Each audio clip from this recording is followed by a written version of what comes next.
طالب العلم خذ من نظمي الدرر واسمع لنصحي وانقل عني الخبر ما دمت تطلب هذا العلم مجتهدا فاخشع ولا تك كالغاوين مفتخرا. بسم الله الرحمن الرحيم الحمد لله والصلاة والسلام على رسول الله.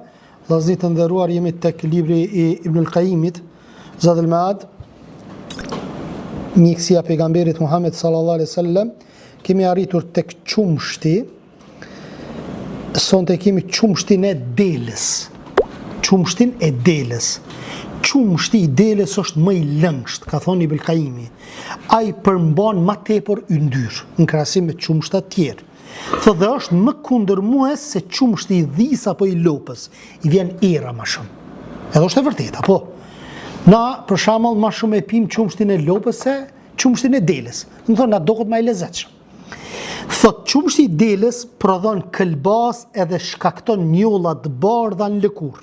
Nëse pihet rregullisht. Nëse e pin tan kohën, mundet me të shkaktu njolla nëpër trup. Kjo është arsye që duhet të hollohet gjithnjë me ujë. Me qit pak ujë, me hollu që mos me të bë dëm. Dhe në mënyrë që të zbuten efektet e saj, qumshti I delës e shuan etjen dhe freskon trupin më shpejt se sa llojet tjera të tij. Domethënë, e freskon trupin dhe e shuan etjen. Qumshti I dhis. Qumshti I dhis është I lehtë dhe vepron si laksativ. Kur ki për shembull kapslëk apo ki probleme me kapslëk, që ky qumshti I dhis ndikon që me dalë ti nevoja. Laksativ. Laksativ në gjuhën mjekësore është që domethënë dalish nevoje edhe domethënë zbutet nevoja e madhe. Dhe është I laksht për trupat e thatë. Ai ndihmon në kurimin e zjarthit të gojës, kollës së thatë edhe gjakrrjedhjes nga hundët. Qumshti I dhis. Qumshti në përgjithësi është lëngu më I dobishëm për shkak të vlerave ushqimore. Në dy sahije thuhet natën e Isras, ku pejgamberi alayhisalatu wassalam nga Mekkeja në Palestinë, Jeruzalem apo dhe më pas në qiell, të dërguarit e Allahut ju dhan dy kupa. Një kup me qumsht dhe tjetra me verë. Thot pejgamberi sasam I pa dhe pastaj zgjodhi kupën me qumsht. Kupën me qumsht. Dhe Gjibrili, angjëlli tha, zgjodhe atë që është më I natyrshëm, që e simbolizon Islamin. Nëse do të merrje kupën me verë, pasuesit e tu do të humnin udhëzimin. Edhe një dobi poetiki më kujtu, ku çdo që she ëndër duke pi qumsht, qumshti aludon në dituri. Nëse ose vetveten e shihni, ose dikonin e shihni, tu pi tomël në ëndër, dine që Allah subhanahu wa taala kam I dhënë dituri atij personi. Kam I dhënë, kjo është koment nga, domethënë, feja e Allahut subhanahu wa taala. Qumshti I lopës. Qumshti I lopës është I ushqyeshëm për trupin, edhe ky ndikon si laksativ. Kur ki, domethënë, kapslëk. Ai është ndër llojet më të mira të qumshtit midis atij të delës dhe dhis, për shkak sa I përket trashësisë dhe yndyrës. Abdullah ibn Mesudi tregon se pejgamberi sallallahu ka thënë pini qumsht lope sepse ajo ushqet me të gjitha llojet e pemëve. Se tash kur han me të gjitha llojet apo lopa, ata normalisht çaj ushqim që han lopa e konverton me një aspekt, po themi në thojza, në qumsht. Dhe qatë qumsht që lopa han për jashta nga gjitha vendet e mira, po pemë të kuedione, atër njëkohësisht edhe ti I merr ato gjërat e mira. Dhe pse kanë thonë ulemaja, subhanallah, kanë thonë, edhe më duket edhe një hadith është, që kur ta merr një pulën, me njerë thot mos e prini. Lene 3-4 ditë, disa ditë, jepni ushqim, ju vetë jepni ushqim, sepse mundet më shkaktu smuje. Sepse nuk e dini çka ka hongër ajo jashtë. Atër futni brenda, disa ditë lene, jepni ushqim t'juj, apo ushqim të mirë, edhe nuk ka problem me lenë Allahut pastaj me e pre dhe me e ngrën. Qumshti i deves. Për këtë lloj qumshti kemi folur në krye të kapitullit, prandaj nuk kemi çka e përsërisim. Temjani, për cilës se një herë një burr i u ankua Aliut radhiyallahu anhu duke i thënë se harronte shumë. Më thonë kujtesën e kishte problem kujtesën. Aliu e këshilloi përdor temjan, sepse ai ta forcon zemrën dhe largon harresën. Thot për cilën gjithashtu se Ibn Abbasi ka thënë, pirja e lëngut të temjanit me sheqer, nëse përzihet, duke qenë esëll në mëngjes, përmirëson procesin e urinimit dhe ndihmon kundra harresës. Ndihmon kundër harresës. Edhe Enesi, për cilët se i ka thënë një burri që u ankua se vunte nga harresa, tha përdor temjan, futen ujë dhe mbaje aty për një natë dhe në mëngjes esëll pi nga një glëng prej tij sepse ndihmon kundër harresës. Po ashtu, nëse harresa vjen si pasojë shkaqeve tjera fizike, atëherë për këtë ndihmon konsumimi i pijeve freskuese. Domethënë ndihmon me lenin Allah subhanahu wa taala. Un po ju shtoj edhe një gjë, për harresë është mirë edhe rushi i thotë.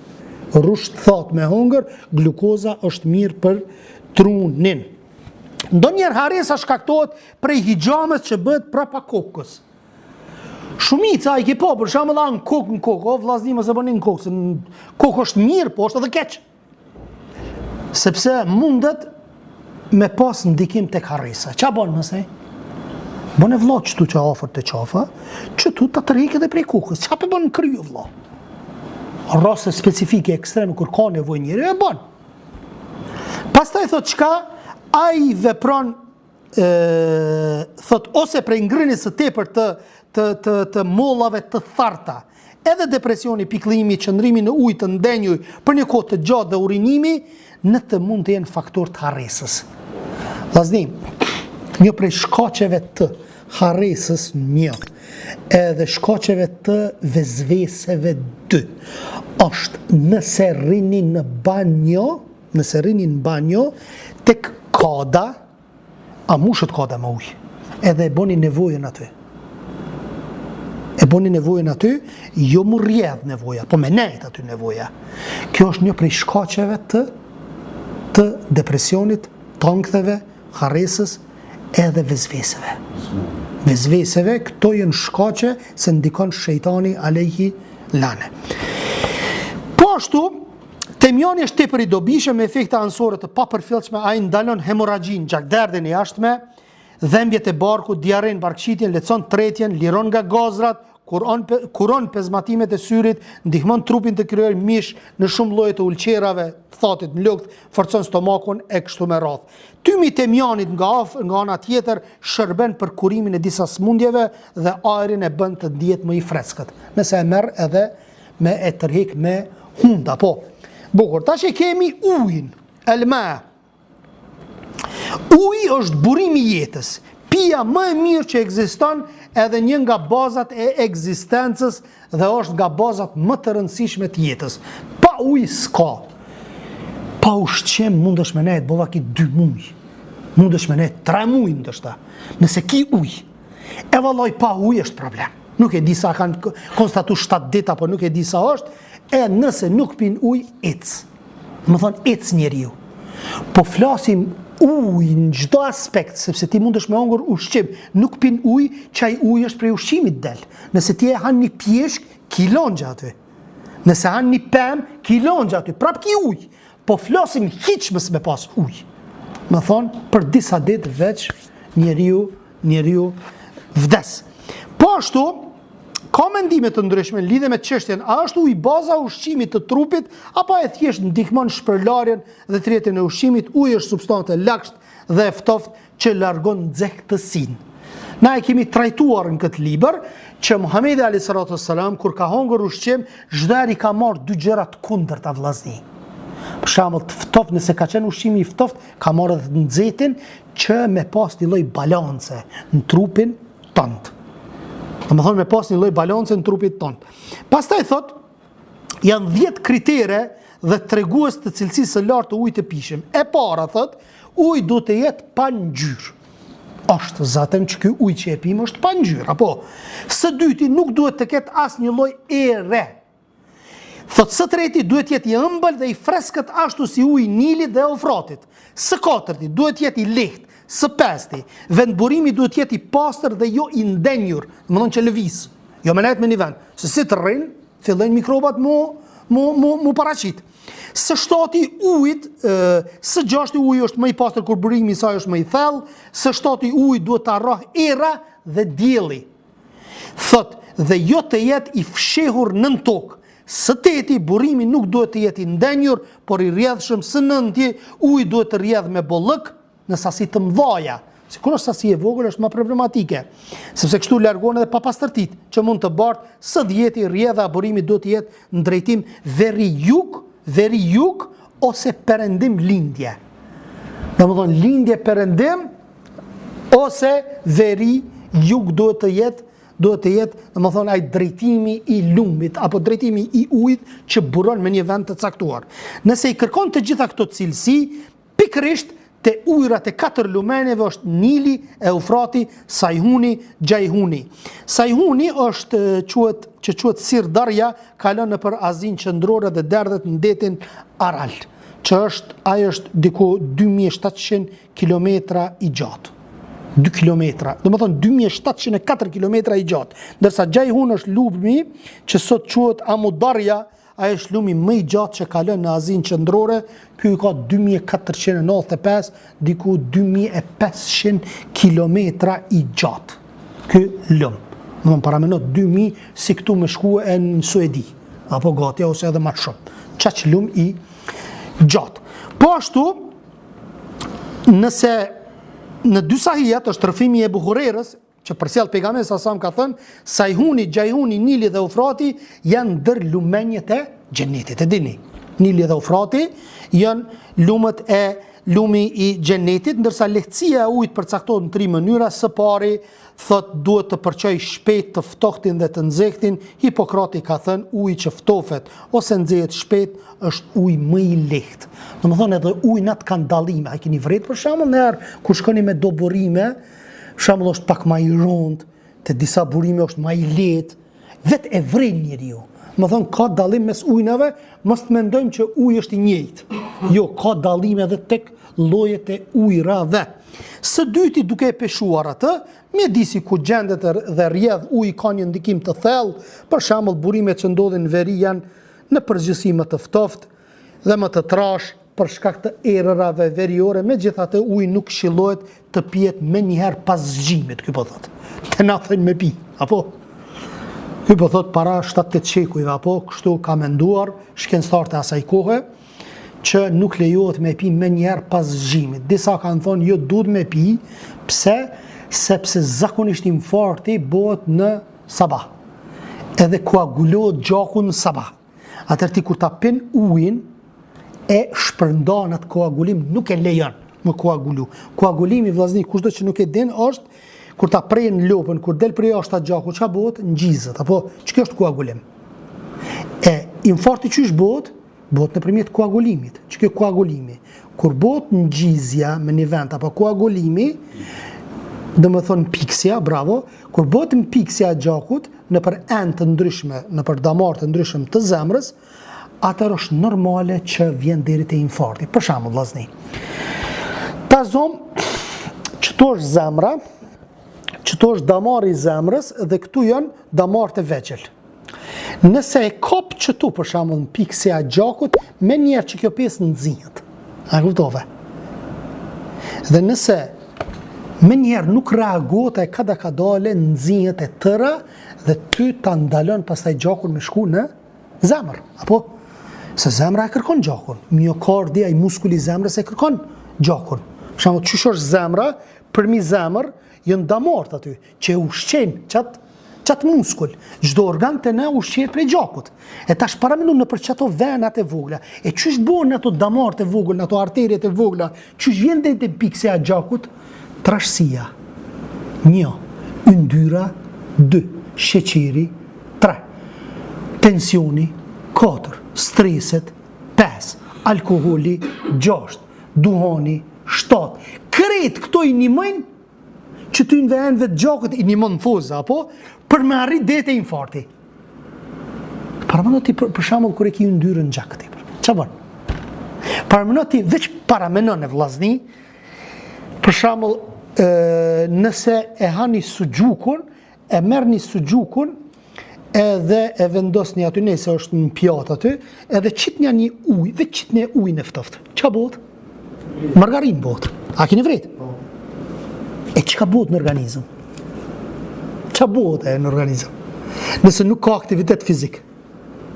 Aktiviteti fizik e shkrin ato, apo? Nëse s'ka aktivitet fizik, ç'a bëhet atëre? Obezitet. Këtë lidhen pastaj, na këtë pitim këto, po.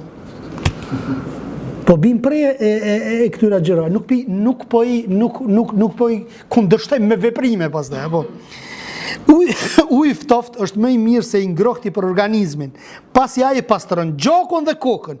Uji ftoft largon substancat e prishura dhe është i shëndetshëm për dhëmbët. Ai është i volitshëm për trupin më të nxehtë. A thonë, me fresku trupin, kjo është shumë i ngrohtë. Kur është shumë i ngrohtë ose shumë i ftoft, uji dëmton nervat dhe mjaft organet e trupit. Kur po themi ftoft, nuk po themi akull o vlla. Sa akull me qit, po të ka fyti me njëherë. Pastaj, nuk ka ndonjë hadith që flet për ujin e ngrohur në diell, ashtu siç nuk ka ndonjë doktor të shquar që të ketë këshilluar mos pirjen e tij. Megjithatë dihet që uji i nxehtë ndihmon në shkrirjen e dhjamit. Uji i nxehtë ndihmon në shkrirjen e dhjamit. E uji ftoft çka i bën? E shtrëngon. Apo me një aspekt. Llojet e ujit. Uji shiut, për ujin e shiut kemi folur më lart, tash e kemi veç ujin e akullit dhe të breshurit, ndërsa javën tjetër për ujin e Zemzemit, ujin e Nilit e kështu me radhë. Në dy sahih tregohet se pejgamberi sa zakonisht bënte këtë lutje në hyrjet namazit. O Allah, laj gjunahet e mia me ujin e shiut, borës dhe breshrit. Vllazni, uji i shiut që bjen